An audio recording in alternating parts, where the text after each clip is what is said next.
meu time! Sejam muito bem-vindos a mais um Rolê da Tarde. Se você ainda não me conhece, muito prazer. Eu sou a Ju Reis, apresentadora desse programa tão recheado de entretenimentos, dicas, diversão. E hoje nós vamos falar sobre um tema muito especial, que é como driblar a TPM, aquele período que nós mulheres sofremos tanto, de uma forma muito mais leve, para que a gente consiga ficar em paz, deixar quem está ao nosso redor ali também em paz.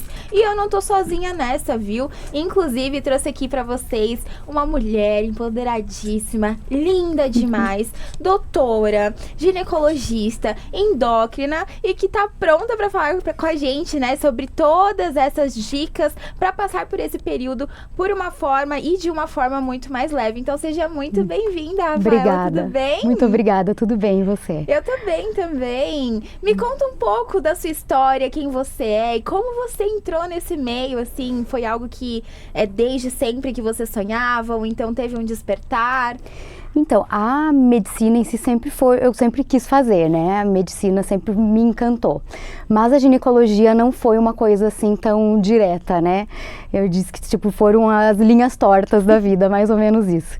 Eu terminei a minha faculdade de medicina no Rio Grande do Sul, em 2014, e aí eu fui fazer clínica médica, porque eu queria fazer intensiva, medicina intensiva, que é para trabalhar em UTI. Completamente diferente. Eu fiz 6 meses da residência e saí. Eu digo, não é pra mim, meu Deus. Não gostei, não me identifiquei. Mas a ginecologia sempre foi também uma ideia, sabe? Eu sempre gostei muito, tive vários estágios, pesquisas em ginecologia. E aí comecei a fazer a residência em ginecologia. Eu voltei pro interior, que minha família é do Rio Grande do Sul, mora em Passo Fundo. Então eu sou de Lagoa Vermelha, mas a maioria da minha família mora em Passo Fundo, que é onde eu fiz minha residência de ginecologia. No final dessa residência, eu prestei uma outra prova para fazer uma subespecialização, que só tinha em Porto Alegre ou aqui em São Paulo, que é a ginecologia endócrina, que é uma pós-graduação. E aí, por isso que eu vim para São Paulo. E aí, acabei ficando aqui. Aí, depois ainda estou fazendo o meu mestrado, que também na Escola Paulista também. E aí, eu fiquei. Explica um pouquinho pra gente, por favor, o que é, então, essa área de ginecologia endócrina, pra galera que tá pegando aqui do começo, eu não sei nada. É uma área que não é tão conhecida, né? Sim. Não é muito divulgada, digamos assim. É a parte hormonal das mulheres, que cuida dessa parte hormonal, de disfunções hormonais, contracepção, alterações menstruais relacionadas a distúrbios hormonais, essa parte de menopausa, reposição hormonal, toda essa parte, síndrome pré-menstrual, que também é uma parte que a gente acaba tendo que usar os hormônios também para poder nos auxiliar no tratamento também. Nossa, bastante coisa, né? É um mundo, né? Tinha uma professora que dizia que a gente é feito de neurônios e hormônios. É verdade. É verdade, né? Muito bom. E assim, a TPM tá muito frequente na vida de muitas mulheres, né? Muito. Eu queria que você falasse também um pouquinho pra gente o que é, de fato, a TPM. Como que a gente pode, por exemplo, olhar e falar assim, ok, isso daqui é uma tensão pré-menstrual. Uhum. Então, a tensão pré-menstrual, na verdade, é uma alteração, são sintomas físicos que a mulher vai apresentar e sintomas também emocionais, né? Que ela pode apresentar no período pré-menstrual. Geralmente é na segunda fase do ciclo, é depois da ovulação que começam esses sintomas. Não se tem muito claro o que causa isso, até porque tu vê, tem mulheres que nem sabem quando ovularam, nem sabem quando estão pra menstruar. Não sente nada, é como se nada tivesse acontecido. A egípcia. Tu é dessas? Não, infelizmente não. Mas a grande maioria, como nós, sentem bem esse período, né? Essa parte a segunda fase. A gente associa muito com a progesterona e a oscilação hormonal, porque depois que a gente tem a ovulação, a gente começa a produzir um hormônio chamado progesterona. E a gente acha que é esse hormônio que acaba causando esses sintomas todos que a gente sente, né? Muitas pacientes têm também muita cefaleia no período pré-menstrual e tem relação com essa oscilação hormonal. Nossa, bastante coisa, né? Uhum. Por exemplo, eu me sinto muito mais sensível, chorona, qualquer coisinha que me falem, eu já fico assim... Exato, essa labilidade emocional, né? Exato. Uhum. Agora mesmo a nossa produção tava aqui falando comigo, nossa, Ju, você tá um pouco pra baixo, porque geralmente eu sou, você tá um pouco pra baixo. baixo hoje, o que aconteceu? E eu assim, nossa, mas não aconteceu nada. Aí eu, pera lá. Olhou já o aplicativo. Aconteceu sim alguma coisa. Então parece que automaticamente eu começo a ficar um pouco mais fechadinha. Qualquer palavrinha torta já machuca o meu coração no profundo. É bem assim. E aí depois passa e você fala, nossa, quem era essa mulher? É verdade. Meu Deus, por que eu agi quem era assim? essa pessoa? Exatamente. Então é muito comum as mulheres sentirem também essas mudanças de humor, né? Exato. E é muito subdiagnosticado, né? Primeiro porque a gente acaba se acostumando, né? Sim. Até com coisas ruins a gente se acostuma nessa vida, né?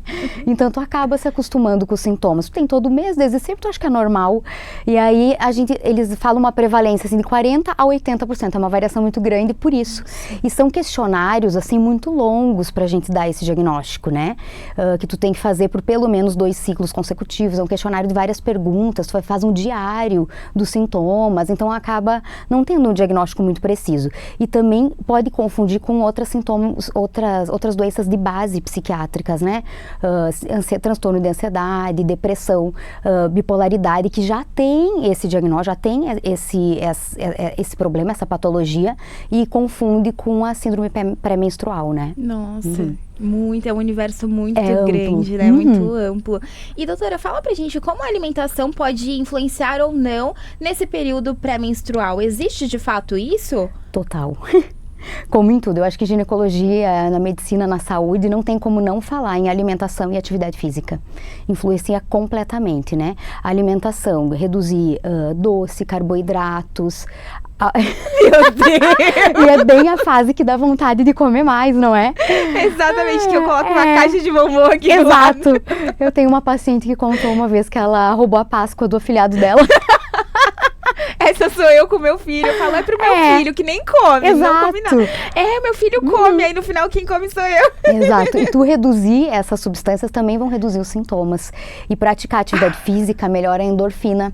Então também vai melhorar muito os sintomas. Nossa, que diferente. E a gente acha que não, né? Tanto é que existem alguns memes aí pelas redes sociais que, o marido, a namorada perfeita é aquela que vai lá e dá um chocolatinho, que dá flores, que dá isso, que dá aquilo. Mas na verdade piora. Exato. O açúcar piora, o carboidrato piora muito. Casais, vamos nos ajudar então. Nada de chocolatinhos, vamos ficar só em apoio aqui moral, que vai funcionar muito melhor. E você comentou com a gente sobre atividade física, né? Que é importante. Isso. Mas existem exercícios em específico para ajudar nesse período ou atividade física de modo geral? De preferência aeróbicos, né? Que estimulam mais, assim, essa questão da liberação da endorfina, né? Algum esporte um pouquinho mais ativo, digamos assim. Legal. E a gente fica extremamente tenso, né? Acho que o nosso corpo ali, nossa mente dá uma pirada, igual eu falei, eu sinto que qualquer palavrinha ali, por mais que esteja numa frase completa, às vezes eu já descoloco a frase e já me sinto mal, né? Existem algumas técnicas para relaxamento pra gente conseguir passar por esse período de uma forma um pouco mais leve? Então, existem tratamentos, né, medicamentosos e não medicamentosos, e tem também fitoterapia que funciona muito bem. Dos não medicamentosos, tem a terapia cognitivo-comportamental, funciona muito bem. Acupuntura, meditação, funciona muito bem para esses sintomas. E da parte medicamentosa, né? Aí a gente teria os fitoterápicos, tem uma medicação que a gente usa muito, que chama o Gamaline, que a gente pode usar nesse período pré-menstrual, para quem tem cefaleia pré-menstrual, e só para os sintomas pré-menstruais também ele funciona. E tem também os medicamentosos. Uma opção seria usar... eu acho que vou falar primeiro dessa parte, depois eu vou entrar nos anticoncepcionais. Então, assim, pode usar ansiolíticos, que são medicamentos psiquiátricos que a gente usa, né? Para transtorno de ansiedade, que são os inibidores seletivos da recaptação da serotonina, fluoxetina, sertralina, paroxetina, venlafaxina, tem vários, né? Há quem diga, usar só eles nessa segunda fase do ciclo, né? Depois da ovulação até a menstruação, mas se observa melhores resultados quando é usado contínuo, sem parar. E uma outra opção seria hormonal, né? Uma opção é usar anticoncepcionais hormonais contínuos, sem pausa, que é para que você não menstrue e mantenha o mais estável possível os hormônios, para não ter essa oscilação. Isso já reduz muito os sintomas. Porém, tem muitas pacientes que não conseguem ficar sem a pausa, sem a menstruação. Eu tenho várias pacientes, então é isso que tem que ser discutido com o profissional, com o seu ginecologista, para ver, eu consigo ficar sem menstruar numa boa, achando que eu não tô grávida, ou todo mês eu vou fazer 2, 3 testes de gravidez. Então, achando que está grávida porque não menstruou por causa da medicação, mas tem pacientes que entram em pânico, né? Então, isso tem que ser bem combinado, Eu, inclusive, queria até falar sobre uma experiência que eu estou passando. É muito engraçado porque a minha menstruação, ela sempre vem num ciclo muito certinho. Mas, principalmente nesse último mês, eu vivi uma intensidade de coisas diferentes na minha vida, né? E aí, semana passada, eu fui parar no médico com muita dor, assim, muita cólica mesmo, mas sem a minha menstruação vir. E aí eu falei, gente, não é possível que eu esteja grávida, porque eu tenho DIU e tudo mais, mas aí eu fiquei naquela pilha. E aí eu falava, meu Deus, não é possível, não é possível, não é possível. Aí fui pro hospital, fiz vários exames, tentaram ver se era algum tipo de infecção de urina e tudo mais, por conta da intensidade da dor que eu tava sentindo, num nível que eu nunca senti antes. Aí depois de uns 4 dias passou, e aí antes de ontem voltou de novo. Eu fiz testes de gravidez, assim, tudo, e nada. E não veio assim. menstruação. E a minha menstruação ainda não veio, mas, por exemplo, hoje eu já tô sentindo bastante cólica de novo. E é a primeira vez na vida que a minha menstruação, ela tá desregulada. Só que, assim, é a primeira vez na vida também que eu passo por vários momentos de ida e vinda, Altera assim, psicologicamente falando, e também do meu estilo de vida ter mudado de uma forma muito repentina. Então, a gente falando muito sobre a associação ali de mudanças, de como tá nosso pensamento, de ansiedade, me traz a minha própria realidade, de eu estou vivendo um momento de muita ansiedade na minha vida e de muitas mudanças ao mesmo tempo, e automaticamente a minha menstruação, assim, tem acompanhado isso, sabe? O meu ciclo menstrual, eu acho que tem acompanhado toda... Muda tudo. E aí eu fico meio pilhada, do tipo, meu Deus, o ciclo menstrual, tipo, ele é afetado por várias coisas, inclusive emocional, né? Eu acredito que tu usa DIU de cobre. Sim. Tá. Então, tu menstrua todo mês, não muda nada, né? Todos os meses. Os DIUs, no geral, eles não bloqueiam a ovulação, mesmo os hormonais. Alguns casos pode bloquear nos hormonais, no de cobre de forma nenhuma. Então, tu vai continuar tendo ciclo regular. Porém, alguns meses do ano, o ovário não é um reloginho, né? Sim. Pode ser que tu não ovule. E aí vai atrasar a menstruação e vai ficar meio bagunçado o ciclo depois. Com o tempo, depois as coisas começam a regularizar. Às vezes se faz um ultrassom, pode ter sido até um cisto hemorrágico no ovário. Não é nada grave, mas causa muito desconforto. Então, às vezes é bom fazer um ultrassom para avaliar isso. Mas acredito ter sido um ciclo anovulatório mesmo. 1, 2 vezes por ano pode acontecer. Ai, nossa, eu fico muito mais aliviada também em saber. E eu acho que é importante também falar essa minha realidade, porque outras pessoas podem passar pelo mesmo e às vezes ficar com esse mesmo pensamento do, meu Deus, será que eu tô grávida? E os testes que estão mentindo? Ou então, será que tem alguma coisa? Porque a gente já pensa em inúmeras coisas, né? Será que eu tô muito doente? Sabe? Eu fiquei assim, meu Deus, será que eu tô com, sei lá, de verdade, com câncer? Porque se eu não tô grávida, se não tem alguma o coisa, meu DIU né? tá no lugar, tem alguma coisa e minha menstruação não vem. Mas aí, hoje, você falando e tudo mais, da associação ali da nossa rotina, né, com o próprio ciclo menstrual. E pensando em tudo que eu tenho vivido, agora faz mais sentido pra mim também, claro, sabe? se ficar mais tempo nesse período, assim, de amenorreia sem menstruar, precisa já avaliar, fazer um perfil hormonal, ver prolactina, ver todos esses fatores, né? Sim. Então, tem que fazer uma avaliação hormonal mesmo. E como a gente pode lidar com as constantes mudanças de humor nesse período, assim? Quais são as suas principais dicas pra gente realmente passar por essa fase um pouco mais leve, já que ela é mensal, né? Além dessa questão da atividade física, do controle na alimentação, tem que ver o quanto isso está atrapalhando na vida, né? Tem também o que a gente fala sobre o transtorno disfórico pré-menstrual, que são sintomas muito exacerbados, que alteram na qualidade de vida, alteram nas atividades de vida diária. Então, aí a gente precisa ver alguma forma, geralmente medicamentosa, realmente, para poder ajudar. Porque atrapalha muito o dia a dia das pessoas, né, da mulher, quando tem esses sintomas. Muito, no trabalho, na convivência social, né? Exato. Então, precisa ser revertido de alguma forma, e alguma forma que a paciente se sinta confortável, né? Tipo, com esse tratamento. E doutora, existem alguns suplementos naturais que você possa indicar pra gente pra também auxiliar nesse período pré-menstrual mesmo?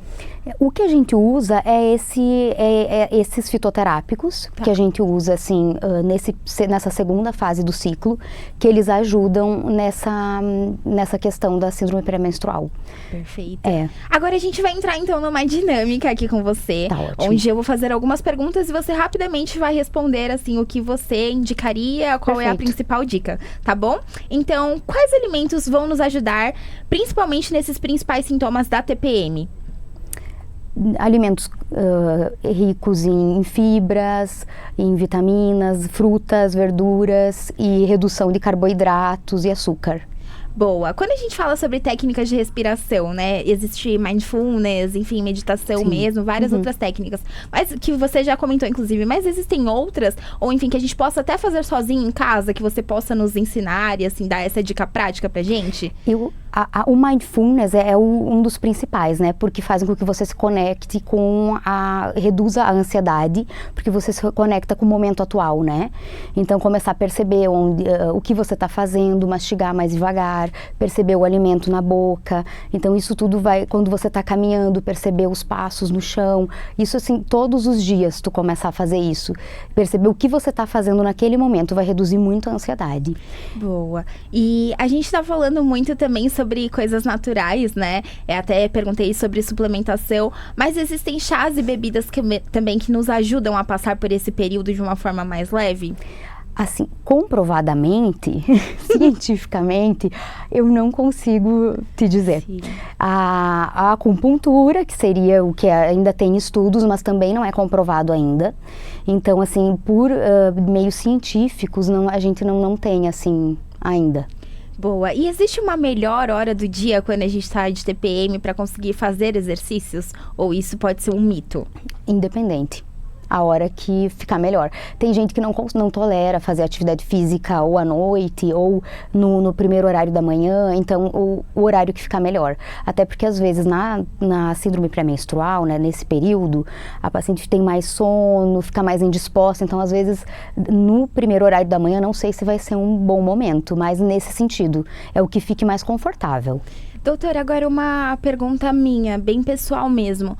Eu sinto que quando eu estou no período menstrual mesmo, ou pré-menstrual, eu me sinto muito mais fraca. Então, por exemplo, eu faço atividade física todos os dias, eu carrego uma carga ali, consigo fazer sempre. Mas quando eu estou nesse período, parece que os 30 quilos, por exemplo, que eu carrego já se tornam 100.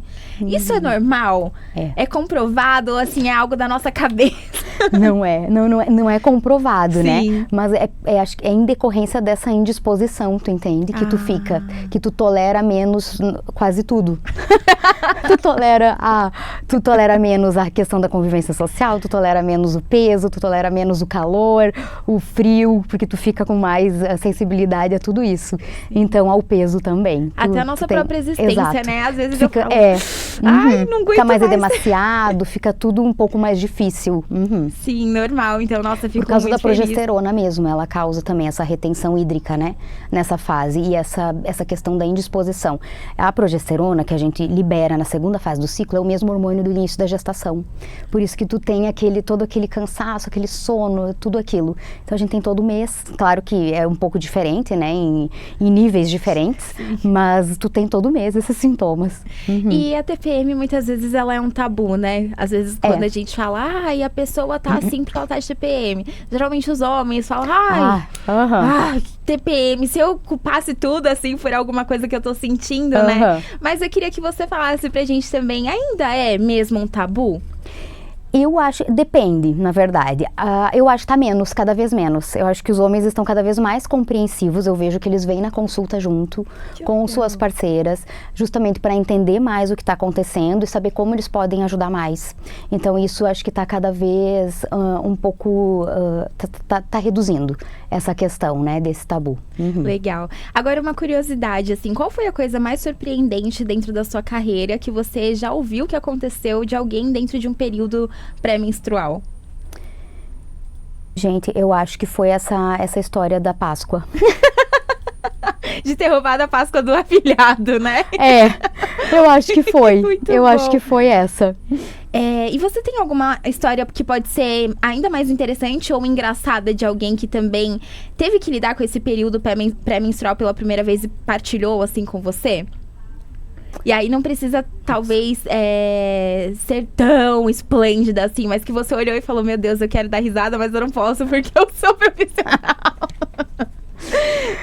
Gente, você tem que pensar. Porque eu não lembro, assim, agora sabe? Então, essa resposta. A gente vai pra próxima e depois, Tá se ótimo. você lembrar, não tem problema. Existe uma idade específica em que os sintomas da TPM começam a aparecer? Eu acho que essa é até uma pergunta boa, né? Pra quem tá em casa assistindo pela primeira vez, ou adolescentes que estão entrando nesse período, pra conseguirem também identificar que, às vezes, a mudança de humor, ou, enfim, de sintomas no corpo podem ser isso, né? Exato. É depois da primeira menstruação que começa a ter esses sintomas, né? E lá no início, na puberdade, né? Quando a paciente tem a menarca, que a gente chama que é a primeira menstruação, os sintomas da menstruação são mais evidentes ainda, nem é tanto a TPM, são as cólicas e o fluxo menstrual, que são muito intensos, em grande parte das pacientes nesse início, e depois vai reduzindo com o passar dos anos. Mas nesse início, às vezes, a gente precisa usar alguns tratamentos para reduzir um pouco os sintomas, porque elas ficam desesperadas, vocês não conseguem ir para a escola, porque incomoda muito, e é as cólicas, especificamente nessa idade. Nossa, eu lembro claramente, assim, de um dia que... Acho que era o meu terceiro ciclo menstrual, eu tinha 12, 13 anos no máximo. E eu tava na escola em semana de prova. E assim, eu lembro que eu só me joguei na cadeira. Eu sou muito forte pra dor. Tanto é que eu fui ter meu filho e eu não chorei. Nossa. Foi assim, muito, né? Nesse muito nível, resistente. muito resistente à dor. Mas eu lembro que nesse dia eu só coloquei assim a mão, a minha cabeça em cima das mãos. E eu chorava, e chorava, e chorava. E eu já tinha tomado remédio, nada assim, nada aliviava, nada melhorava. E eu não podia ir embora, porque eu ia perder a prova. E foi um episódio único. Foi um único episódio, isso. Assim, eu sempre tive muita cólica. Mas aquele dia em específico me marcou porque eu lembro que todos os meus amigos vieram, assim, pra mesa pra entender. Porque eu nunca demonstrei, assim, esses sentimentos e choro, né? Então, eu acho que é importante também a gente falar pra galera que tá começando, né, no período menstrual. Exatamente isso que você falou, que é normal, então, né? Essa cólica nesses primeiros períodos. Nesse primeiro período é normal, mas a gente já abre o olho. Porque é nesse primeiro período que tu já começa a pensar, será que essa paciente tem algum quadro de endometriose? E futuramente talvez seja interessante investigar também. Legal. Porque realmente, daí e não vai passar esse período. Todo o período menstrual vai ser com muita dor, com muitos sintomas, às vezes tendo que ir na emergência, fazer analgesia. Então, precisa já investigar isso. Doutora, já que a gente entrou nesse tema de endometriose, você pode comentar um pouquinho pra galera de casa o que é a endometriose? Assim, como é o tratamento? Quando a gente deve procurar ajuda médica? Sim.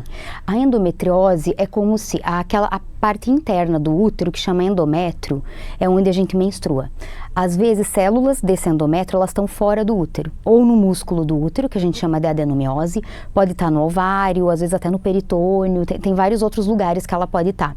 E na pelve, né, na cavidade pélvica. Então, às vezes, tem pacientes depois da cesárea que pode estar na cicatriz da cesárea. Então, esse é muito perceptível, porque quando está no período ali menstrual, ele fica maiorzinho, tu consegue até palpar. Porque ela é como se fosse uma menstruação fora do útero, digamos assim, grosseiramente, né? Então, não sangra, enfim, mas ela tem todas essas modificações que o endométrio tem dentro do útero, né, no período menstrual. Então, por isso que causa muita dor. Nossa. Tem pacientes que não têm dor nenhuma e tem focos muito grandes de endometriose, mas não tem dor. Tem outras que têm um foco muito pequenininho e tem muita dor. Então, assim, o tamanho do foco não tem relação com a gravidade e a intensidade do sintoma. Nossa, o ideal, na verdade, quando você tem todos os períodos, a maioria das pacientes descobrem quem tem essa dor na menstruação, quem tem muita dismenorreia, né?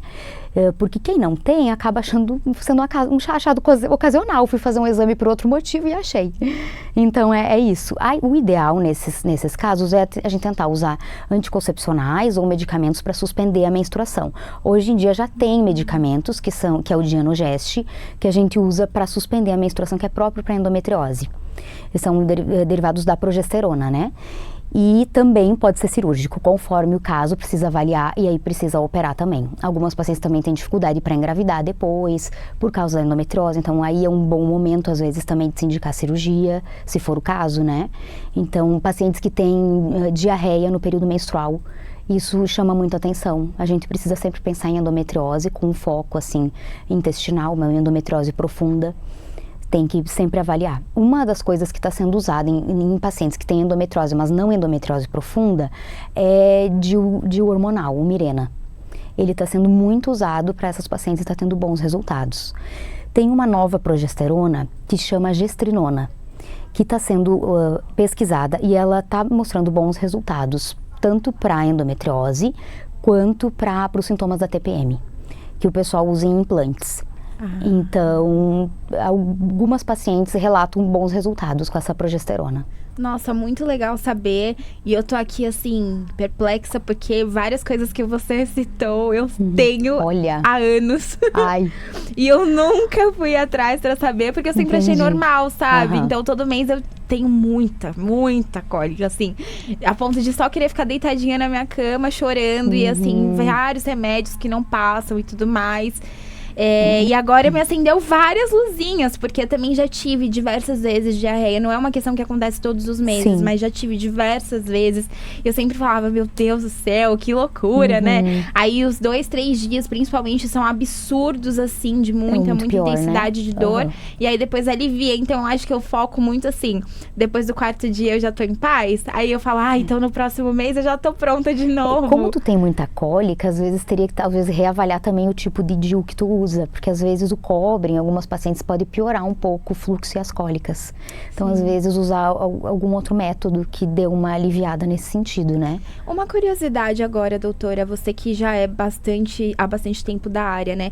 Qual tem sido o método mais procurado hoje em dia? Porque nós falamos muito sobre pílulas, né? E eu acho que às vezes falta esse ensinamento de que existem alguns outros métodos, né, contraceptivos. Eu, por exemplo, tentei tomar anticoncepcionais de pílulas mesmo, assim, nunca funcionaram comigo. Eu sempre tive que parar no hospital, porque deram, sei lá, algum efeito reverso e eu senti, assim, muitas dores mesmo. E aí, quando eu coloquei o DIU de cobre, os 2 primeiros meses também foram absurdos, eu sentia dor todos os dias, mas mesmo meu DIU estando no lugar, e eles sempre me falavam que era um período adaptatório e passaria, e realmente passou. Mas eu queria também que você, com a sua experiência, desse esse ensinamento pra galera e que, assim, olha, existem outras coisas. Se não funcionou aqui, não é porque o seu organismo não absorve nada, mas o que existe hoje em dia, assim, com mais praticidade, até mesmo que a galera pode buscar na rede pública, né? Com facilidade mesmo para conseguirem ter esses métodos. Porque às vezes a gente sabe que existem gravidez que acontece de uma forma que poderia ser evitável, mas as pessoas às vezes não têm acesso à informação, né? E não conseguem evitá-las. Então, é uma infinidade, assim. Hoje tem muitas opções. Eu acho quase impossível não achar um método que a paciente consiga se adaptar, porque tem muitas opções. Então, assim, a gente tem os comprimidos, as pílulas, que são o que a gente mais conhecidos, né? Sim. E tem de alguns tipos, né? A gente tem hormônios mais novos cada vez mais, porque a grande queixa que eu vejo hoje no consultório das pacientes não querem a pílula pela questão do aumento de peso, que elas associam com a pílula anticoncepcional ou com todos os métodos hormonais, né? Seja o injetável ou oral. Então, nem sempre isso acontece. Tem hoje uma progesterona chamada drospirenona, que ela é derivada da espironolactona, que é um diurético. Então, ela não causa nem aumento de peso. E ela ajuda na pele, ajuda no cabelo. Então, tu tem que ver qual é o objetivo dessa paciente. Uma paciente com acne, por exemplo, tá? E ela tem um ciclo irregular. Ela tem uma síndrome do ovário policístico. Ela menstrua um mês, fica 6 meses sem menstruar, menstrua outro, fica 2 sem menstruar. A gente teria que ver, talvez, um método que vai ajudar ela na pele e que vai regular o ciclo dela. De alguma forma, né? Podia ser uma pílula anticoncepcional. E eu não sei se ela tem aumento de peso, não tem, mas teria que talvez usar a drospirenona, seria uma opção. E com pausa todos os meses, ela pode menstruar todo mês, se para ela não for um problema menstruar. Algumas pacientes que a gente tem, que são homens trans, elas não querem menstruar. Então a gente tem que achar alguma forma também de bloquear a menstruação, porque para ela é incômodo. Sim. Então a gente pode bloquear a menstruação dela também, isso não tem problema nenhum. Paciente que tem muita dor no período menstrual, não tem por que ficar com dor. Então a gente pode também usar um método contínuo, não fazer a pausa, justamente para ela ter mais conforto. Tem que pensar em o que a gente pode ajudar da melhor forma. Nossa, muito legal. Muitas aulas nós tivemos aqui hoje. Eu já tô aqui pensando que eu vou sair do programa, já anotar o contato da doutora para marcar minha primeira consulta. Porque eu preciso tirar esse incômodo, então, que eu sempre achei que era normal por sentir há tantos anos, todos os meses, mas que realmente me gera muito desconforto, assim, muito mau humor. A gente falou muito sobre TPM, que é o principal foco do nosso programa, mas tivemos aulas gratuitas aqui de métodos contraceptivos, o que eu acho que é extremamente importante, porque eu, por exemplo, cresci muito sem essa informação e hoje mesmo eu consigo ter com pessoas que eu recebo aqui no nosso programa, ou mesmo pesquisando, eu acho que o acesso à informação hoje está muito mais rápido, muito mais prático, mas é muito importante, exatamente, a gente ter essa acessibilidade, né? Então, por exemplo, tô assistindo aqui um programa e tô tendo dicas e talvez um olhar mais atencioso sobre algo que eu passo, né? Porque às vezes a gente normaliza algo que não é pra ser normalizado. Então, eu fico muito feliz com a sua presença no nosso programa hoje. Prazer. Fica o convite para vocês também seguirem a doutora Rafaela. Vai aparecer aqui embaixo para vocês na telinha o @. E aí marquem consulta, falem que vocês vieram através do programa. Eu vou dar espaço para você dar um recadinho final se você quiser, antes de encerrarmos, tá bom? Um tchauzinho se você quiser. Foi um prazer estar aqui. Eu queria agradecer o convite. Foi muito boa a nossa conversa. Podemos marcar outro dia também para falar, porque muitos assuntos ainda que podem ser abordados. A ginecologia é um mundo, né? Sim. Então, e principalmente essa área, né, de hormônios, essa parte também, acho que da menopausa, que a gente nem entrou nesse tema ainda, que é um tema, assim, muito polêmico e muito procurado, né? Exato. Mas muito obrigada. Vai ser um prazer te receber de volta, então, para falarmos sobre outros temas. Fica o convite também. Obrigada a vocês que assistiram. Obrigada, doutora. Fiquem de olho nos próximos episódios também do Rolê da Tarde, que estão super especiais e com vários convidados incríveis, assim como a doutora Rafaela, que acabamos de receber aqui hoje. Um beijo e até a próxima!